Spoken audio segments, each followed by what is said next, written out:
उत्तर प्रदेश के परिषदीय प्राथमिक विद्यालयों में वर्ष 2018 दिसंबर में अंतिम बार भर्ती का विज्ञापन 69,000 शिक्षक भर्ती के रूप में जारी किया गया, जिस बात को लगभग आज 6-7 साल का समय हो चुका है। वहीं पर अगर हम लोग बात करें उच्च प्राथमिक विद्यालयों में, जिसमें अंतिम बार वैकेंसी 2013 में 29,000 समथिंग गणित और विज्ञान शिक्षकों के रूप में पद विज्ञापित किए गए थे, जिसको आज 12 साल से ज़्यादा का समय हो चुका है। इतने लंबे समय होने के बाद भी नई शिक्षक भर्ती की राह आसान नहीं दिख रही है। उत्तर प्रदेश विधानसभा में शिक्षक भर्ती को लेकर के आज आंकड़े पेश किए गए बेसिक शिक्षा मंत्री के द्वारा। जैसा कि आपको ज्ञात होगा, बजट सत्र चल रहा है और उस दौरान इन सभी चीज़ों को उठाया जा रहा है। तो क्या कुछ शिक्षा मंत्री ने कहा जिससे आपको काफ़ी हद तक स्पष्ट हो जाएगा कि नई भर्ती को लेकर के सरकार का रोड मैप क्या रहने वाला है। नमस्कार दोस्तों, मेरा नाम है नीरज। आप देख रहे हैं कैरियर बिट यूट्यूब चैनल। अगर आप इस चैनल पर पहली बार विजिट कर रहे हैं तो इसको सब्सक्राइब करते हुए बेल आइकन को प्रेस करना ना भूलें। विधानसभा में जो प्रश्न पूछा गया और उसके सापेक्ष जो बेसिक शिक्षा मंत्री ने जवाब दिया है, आप अपने स्क्रीन पर प्रूफ के तौर पर देख पा रहे होंगे। पहला प्रश्न ये पूछा गया कि क्या बेसिक शिक्षा मंत्री बताने की कृपा करेंगे कि प्रदेश के बेसिक शिक्षा विभाग में शिक्षकों के कितने पद स्वीकृत हैं तथा उक्त स्वीकृत पदों के सापेक्ष कितने पद वर्तमान में रिक्त हैं। इसका जवाब इन्होंने इस प्रकार से दिया है। देखिए, प्राथमिक विद्यालयों में सहायक अध्यापक के स्वीकृत पद 4,17,886 पद के सापेक्ष 79,296 पद रिक्त है। इनमें से 57,405 पद सीधी भर्ती के तथा 21,891 पद पदोन्नति के हैं। अब यहाँ पर जवाब देने में कुछ कन्फ्यूजन सा लग रहा है, क्योंकि यहाँ पर बात हो रही है प्राथमिक विद्यालयों की, और प्राथमिक विद्यालयों में जो पद होते हैं वो 100% जो पद होते हैं वो सीधी भर्ती से भरे जाते हैं। जब आप बात करते हैं उच्च प्राथमिक विद्यालयों में, मतलब कि अपर प्राइमरी, जिसे आप 6 से 8 की बात करते हैं, तो वहाँ पर प्रमोशन से आधे पद और आधे पद सीधी भर्ती से भरने का नियम है। लेकिन प्राइमरी में कौन प्रमोशन होकर के आएगा? कक्षा 1 से 5 का जो शिक्षक होता है वो कहाँ से प्रमोशन होकर के प्राइमरी में आएगा? प्राइमरी ही फर्स्ट स्टेज है जहाँ पर सरकारी शिक्षक डायरेक्टली रिक्रूट किए जाते हैं। तो यहाँ पर इनके द्वारा जो जवाब दिया गया, इसमें कुछ ना कुछ कन्फ्यूजन है कि 79,296 पद इन्होंने रिक्त तो बताए हैं, इसमें से सीधी भर्ती से 57,405 पद बताए गए हैं और प्रमोशन के तहत 21,891 पद बताए गए हैं। ये कौन से पद हैं, ये समझ से परे है, क्योंकि प्राइमरी में प्रमोशन कहाँ से होकर के प्राइमरी में प्रमोशन आएगा? बंदा किस स्तर के शिक्षक प्रमोशन पाकर के प्राइमरी में आते हैं, ये भी बताना चाहिए था।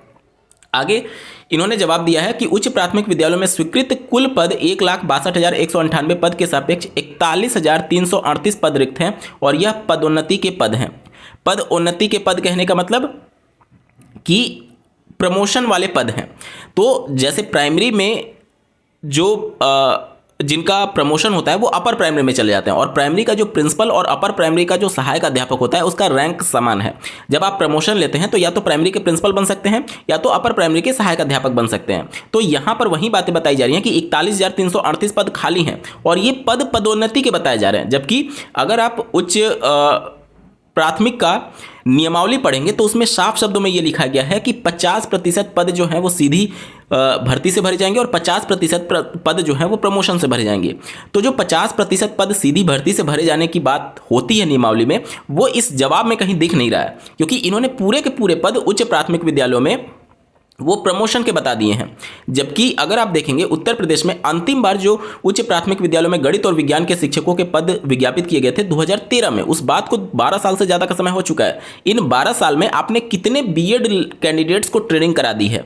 क्या वो बीएड कैंडिडेट केवल टीजीटी और पीजीटी के लिए होते हैं? अपर प्राइमरी में क्या कोई डायरेक्ट रिक्रूटमेंट नहीं होगी? निश्चित तौर पर इस प्रश्न का भी जवाब देना चाहिए, क्योंकि जब आपके नियमावली में ही लिखा है कि आप 50% डायरेक्ट रिक्रूटमेंट करेंगे और 50% प्रमोशन से लेंगे, तो प्रमोशन वाले में तो कोई दिक्कत नहीं है, उसमें तो वो हक है प्राइमरी से अपर प्राइमरी में जाना जो डीएलएड वाले कैंडिडेट हैं। लेकिन जो 50% सीटें डायरेक्ट रिक्रूटमेंट होनी चाहिए, जिसमें बीएड को भी मौका मिलना चाहिए और डीएलएड ऐसे कैंडिडेट जो कि ग्रेजुएशन प्लस डीएलएड हैं उनको भी मौका मिलता है, तो वो पद यहाँ पर नहीं बताए गए हैं, बल्कि पूरे के पूरे पद प्रमोशन से बता दिए गए हैं। इसका मतलब तो ये हो गया कि सरकार ये कहना चाह रही है कि अपर प्राइमरी में वैकेंसी आएगी ही नहीं, सीधे तौर पर प्राइमरी से प्रमोट होकर के अपर प्राइमरी में चले जाएंगे। और इसी डेटा में जो प्राइमरी में प्रमोशन के पद बताए गए हैं वो समझ से परे हैं कि वो कौन से पद बताए जा रहे हैं। खैर, अगला जो प्रश्न पूछा गया, क्या सरकार उक्त रिक्त पदों पर भर्ती करेगी? यहां पर इनके द्वारा जवाब यह दिया गया कि आवश्यकता अनुसार समय समय पर सहायक अध्यापक चयन एवं नियुक्ति की कार्यवाही की जाती है। ये तो एक रटा रटाया प्रश्न हो गया कि एग्जैक्टली आप बताइए कि भर्ती करेंगे या नहीं करेंगे। तो इनके द्वारा ये बोला गया कि समय समय पर जैसा माहौल रहेगा, जैसा सिचुएशन रहेगा, सहायक अध्यापक की आवश्यकता होगी तो हम भर्ती करेंगे। अब इतने हज़ारों की संख्या में 80,000 के आसपास प्राइमरी में पद खाली हैं, 41,000 के आसपास अपर प्राइमरी में पद खाली हैं। अब कौन सी आवश्यकता की बात की जा रही है? या तो आप सीधे कह दीजिए कि भले ही हज़ारों क्या लाखों में भी पद खाली हो जाएंगे तो भी हम भर्ती नहीं करेंगे। अगर ऐसा है तो आप डायरेक्टली इस प्रकार से जवाब दे दीजिए, क्योंकि उत्तर प्रदेश के लाखों अभ्यर्थी इस आस में बैठे हुए हैं कि कब सरकार भर्ती को लेकर के कुछ पॉजिटिव अप्रोच दिखाए और हमें भी मौका मिले, जिस प्रकार से अन्य राज्यों में अभ्यर्थियों को मौका मिल रहा है। लेकिन इस तरीके से जवाब देना और उस जवाब में भी इतना झोल होना बहुत कुछ दर्शाता है कि इस विभाग में भर्ती को लेकर के सरकार गंभीर नहीं है। अभी कुछ समय पहले अगर आपको याद हो तो एक वीडियो बहुत वायरल हो रहा था, जिसमें विपक्ष के द्वारा ये बताया गया कि जो बेसिक शिक्षा मंत्री जो हैं वो जो खाना बांटने वाले और जो सतुआ वगैरह जो बांटने वाले होते हैं उनको भी शिक्षक के तौर पर काउंट कर रहे हैं और इसलिए मानक बता दिया जा रहा है। इसके बाद से ये भी सवाल उठा अभी इसी बजट सत्र में कि जो स्कूल हैं वो बंद किए जा रहे हैं, जिस पर उत्तर प्रदेश के माननीय मुख्यमंत्री जी के द्वारा जवाब दिया गया कि एक्चुअली में स्कूल बंद नहीं किए जा रहे हैं, ये विपक्ष के द्वारा गुमराह किया जा रहा है। अब इन सभी चीज़ों को लेकर के इस जवाब में क्या कुछ है वो बहुत कुछ समझने और बहुत कुछ सोचने पर आपको मजबूर कर देगा। एक प्रश्न पूछा गया कि अगर भर्ती नहीं होगी तो क्यों नहीं होगी। इसका जवाब ये दिया गया कि प्राथमिक विद्यालयों में कार्यरत अध्यापक 3,38,590 एवं छात्र नामांकन 1,04,93,389 के सापेक्ष छात्र शिक्षक अनुपात जो है वो 30:1 का है, एवं जब शिक्षा मित्रों को शामिल कर लिया जाता है तब छात्र शिक्षक अनुपात जो है वो 22:1 का है, जो कि मानक के अनुसार पूर्ण है। ध्यान से सुनिएगा इस पूरे डेटा को समझने के लिए। सरकार ये कह रही है कि जितने पद स्वीकृत हैं उसके सापेक्ष हमारे पास लगभग 80,000 के आसपास पद खाली हैं, 79,000 समथिंग पद खाली हैं। लेकिन जो छात्रों का नामांकन है, भर्ती का विज्ञापन उसके अनुसार आता है। सैंक्शन पोस्ट अलग चीज़ है और कितने कैंडिडेट आपके पास रजिस्टर्ड हैं प्राथमिक विद्यालयों में, उसी के हिसाब से कितने छात्र पर कितने शिक्षक की रिक्वायरमेंट किस विद्यालय में है उसके हिसाब से डेटा निकाला जाता है। अब इन्होंने जो डेटा दिया वो काफ़ी चौंकाने वाला है। ये कह रहे हैं कि हमारे पास जितने नामांकन हैं उसके हिसाब से जितने टीचर अभी कार्यरत हैं शिक्षा मित्रों को हटाने के बाद भी वो 30:1 का है। मतलब इस हिसाब से तो शिक्षक भर्ती की कोई ज़रूरत ही नहीं है, कोई रिक्वायरमेंट ही नहीं है। और जब शिक्षा मित्रों को काउंट कर लिया जाता है तब छात्र शिक्षक अनुपात 22:1 का हो जाता है। अगर आपको याद हो तो कोरोना के बाद से उत्तर प्रदेश राज्य सरकार अपनी पीठ काफ़ी थपथपा रही थी इस बात को लेकर के कि पूरे देश भर में सबसे ज़्यादा जो सरकारी विद्यालयों में नामांकन हो रहे हैं वो उत्तर प्रदेश में हो रहे हैं, और बहुत उसका ढिंडोरा पीटा गया था कि इतने कैंडिडेट जो हैं वो हमारे पास रजिस्टर्ड हो चुके हैं कोरोना के बाद से। तो क्या उसकी दूसरी तस्वीर जो कि मीडिया ने नहीं दिखाया वो एक्चुअल तस्वीर थी कि लोगों के पास रोजगार नहीं थे, जिसकी वजह से प्राइवेट स्कूलों का फीस अफोर्ड नहीं कर पाने की वजह से अभ्यर्थियों को ये मतलब कि अपने बच्चों को वो प्राइवेट स्कूल से नाम कटवा करके सरकारी विद्यालयों में डाल रहे थे। दूसरा तस्वीर ये हो सकता है कि जिस तरीके से मर्ज करके और विद्यालयों को बंद करने की चीज़ें चल रही हैं, पब्लिक डोमेन में ये चीज़ें हैं, इस प्रकार के कई आधिकारिक पत्र जो कि शिक्षा अधिकारी के द्वारा जारी किए गए हैं उसमें इस बात का जिक्र है कि इस विद्यालय के बच्चों को इस विद्यालय में मर्ज किया जाना है। जब अगले विद्यालय में बच्चा मर्ज हो जा रहा है तो पुराने विद्यालय का क्या होगा? आखिर वो बंद नहीं होगा तो क्या होगा? तो वहाँ पर जो बच्चे मर्ज हो गए दूसरे विद्यालय में, क्या वो दूसरे विद्यालय में नामांकन करा रहे हैं, यानी कि क्या वहाँ पर वो एडमिशन ले रहे हैं? आंकड़े तो ये साफ मना कर रहे हैं कि ऐसा कुछ भी नहीं हो रहा है, क्योंकि जो डेटा सरकार ने दिया था कोरोना के बाद से कि हमारे पास इतने ज़्यादा रजिस्ट्रेशन हो चुके हैं वो तो अब आंकड़े में कहीं पर भी नहीं दिख रहा है। और जो पहले आंकड़े दिखाए गए थे उसके हिसाब से जो पद खाली थे, मतलब कि स्वीकृत पद की मैं बात नहीं कर रहा हूँ, छात्रों के हिसाब से कितने पद खाली थे 30:1 के मानक के हिसाब से, वहाँ पर वो हज़ारों की संख्या में पद खाली हुआ करते थे। लेकिन आज के डेट में अगर आप देखें तो छात्रों के हिसाब से देखेंगे तो कोई पद खाली ही नहीं है, क्योंकि 30:1 मानक होता है आपका प्राइमरी में। तो प्राइमरी में जो मानक है वो उसको तो इन्होंने अचीव कर लिया है सरकारी डेटा के हिसाब से। इसके बाद उच्च प्राथमिक विद्यालयों की अगर हम लोग बात करें, आप अपने स्क्रीन पर देख पा रहे होंगे, उच्च प्राथमिक विद्यालयों में कार्यरत अध्यापक 1,20,860 एवं छात्र नामांकन 43,14,803 के सापेक्ष छात्र शिक्षक अनुपात जो है वो 35:1 का है एवं 22,223 अनुदेशकों की संख्या को सम्मिलित करते हुए यह छात्र शिक्षक अनुपात 29:1 जो कि मानक के अनुरूप है। देखिए, प्राइमरी का मानक ये कहता है कि 30 छात्रों पर एक शिक्षक की जरूरत है और अपर प्राइमरी में 35 छात्रों पर एक शिक्षक है। तो बिना किसी भी रिक्रूटमेंट के ये 35:1 उच्च प्राथमिक में भी अचीव कर चुके हैं सरकारी डेटा के हिसाब से।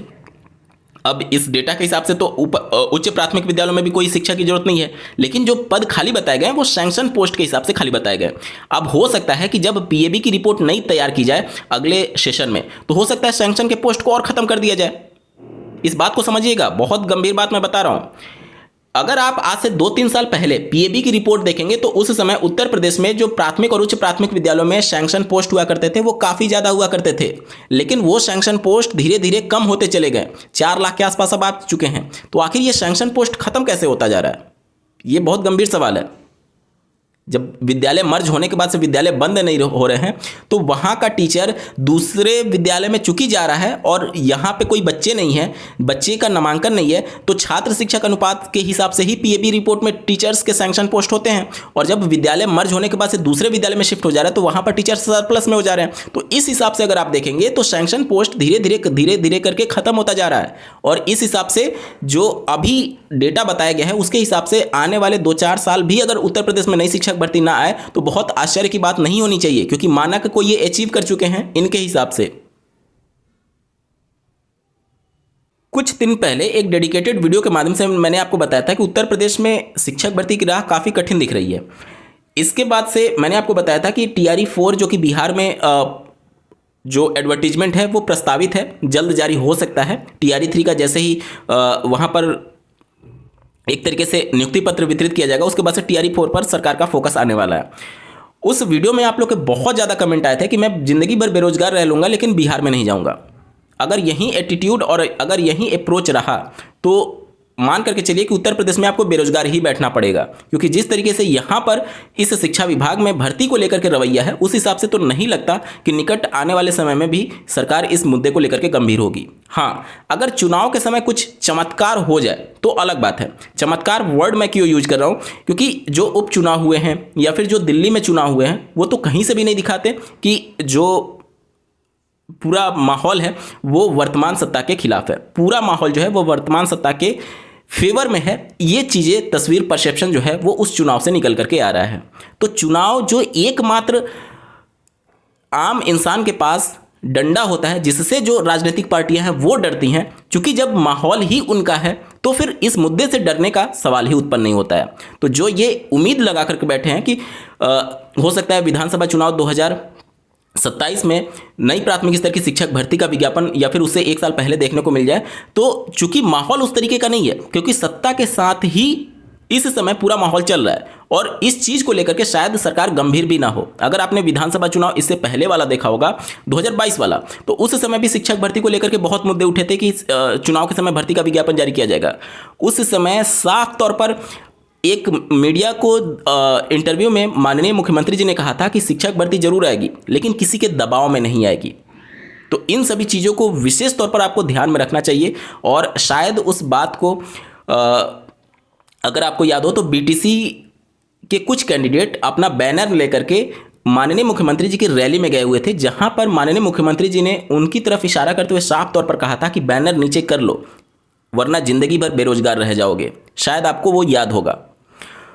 तो इन सभी चीज़ों को अगर एक साथ जोड़ करके देखेंगे तो अगर 2027 के विधानसभा चुनाव में भी वर्तमान सरकार नई प्राथमिक स्तर की शिक्षक भर्ती पर विचार करके अगर भर्ती ना दे तो कोई बहुत बड़ी आश्चर्य की बात आपके लिए नहीं होनी चाहिए। इस वीडियो को देखने के लिए आपका बहुत बहुत धन्यवाद। भगवान करे आपका दिन और आपका भविष्य उज्जवल हो। इसके लिए आपको खुद प्रयास करना पड़ेगा। अगर उत्तर प्रदेश के भरोसे बैठेंगे तो शायद भविष्य उज्जवल नहीं हो सकता।